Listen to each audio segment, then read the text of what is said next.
Hello mga ka-auntie, mga ka-uncle, mga kabalay. Welcome sa kusina ni Aling Amay.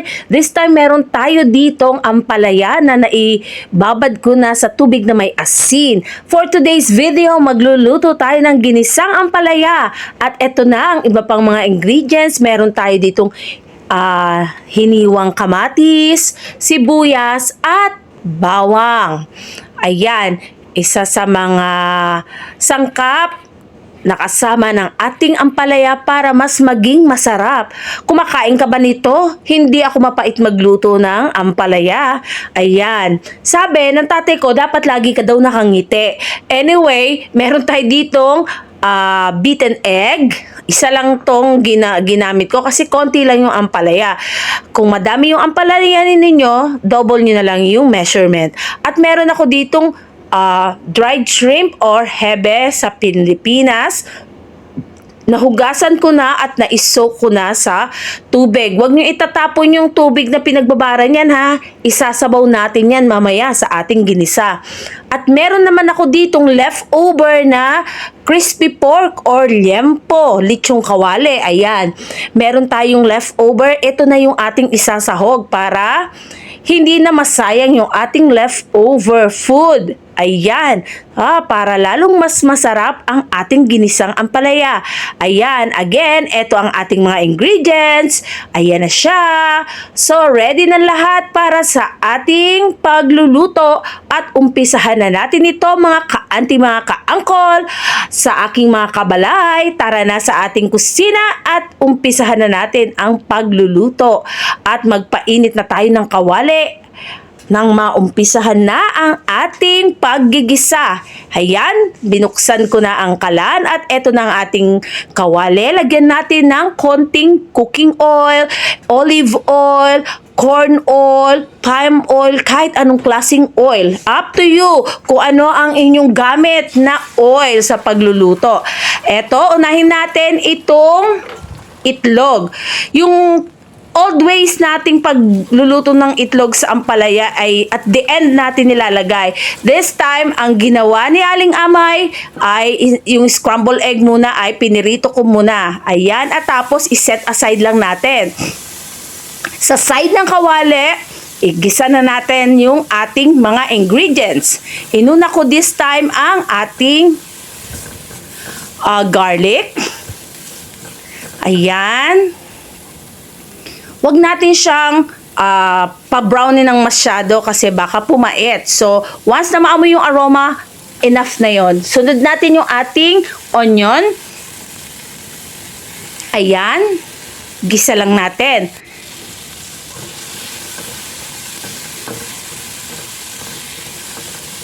Pag nag-soften na yung ating onion, isunod na natin yung ating iba pang ingredients.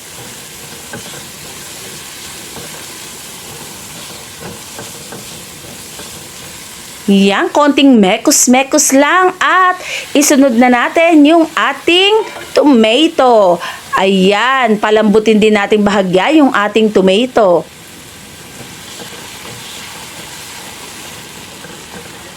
Ayan, mekos-mekos natin yan mga insan. May pinsan ba ako dyan? Anyway, ayan, hiwa-hiwain natin ito maliit yung ating egg. At isama na natin dyan sa ating pagmekos-mekos sa mga ating mga pampalasa na yan na ating ginigisa. Ayan.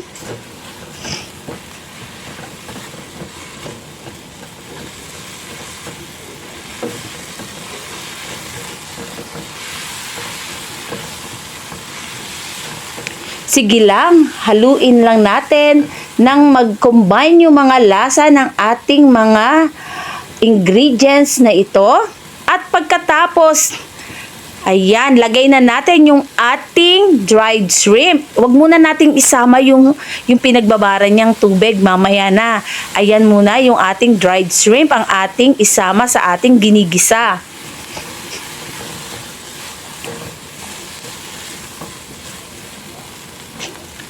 Pagka mekos-mekos mo niyan, isunod mo na uli ang susunod nating ingredients.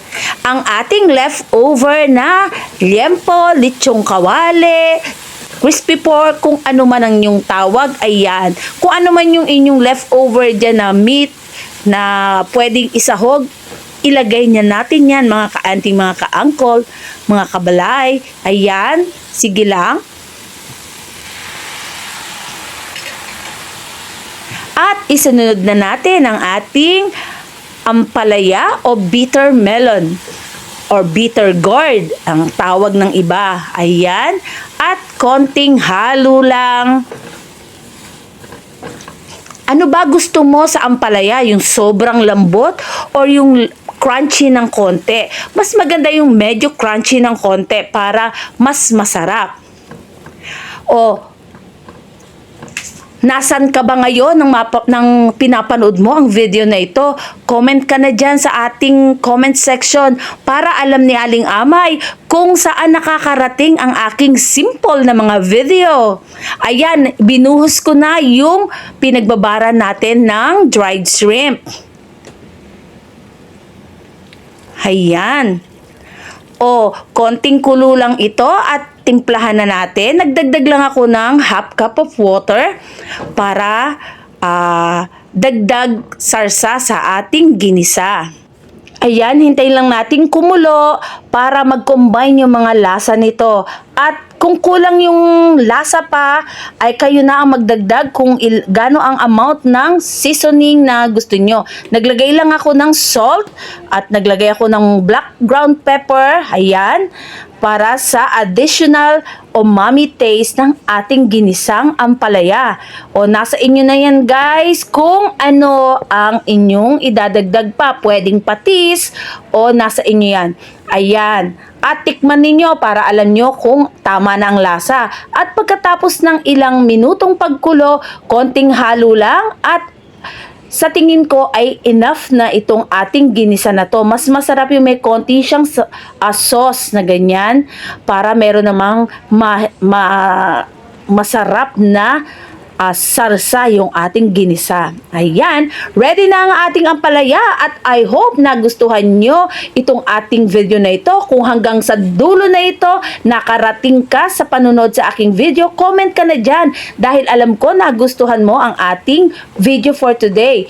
At para alam rin ni Aling Amay kung nasaan ka ba sa time na nanonood ka ng aking video. At kung hindi ka pa nakapag-subscribe sa channel ko, Aling Amay Vlog, please do like and share my video and subscribe ka na and hit the notification bell para updated ka sa mga susunod ko pang mga video gaya ng ganitong mga simple cooking na ginagawa ni Aling Amay. O paano? Eto na, ready na yung ating ginisang ampalaya. Bon appetit! At sana ay masarapan kayo. Try nyo na sa inyong mga kusina. Maraming salamat. Always be happy and enjoy life. Happy tummy, happy eating, happy life. Bye! Salamat po!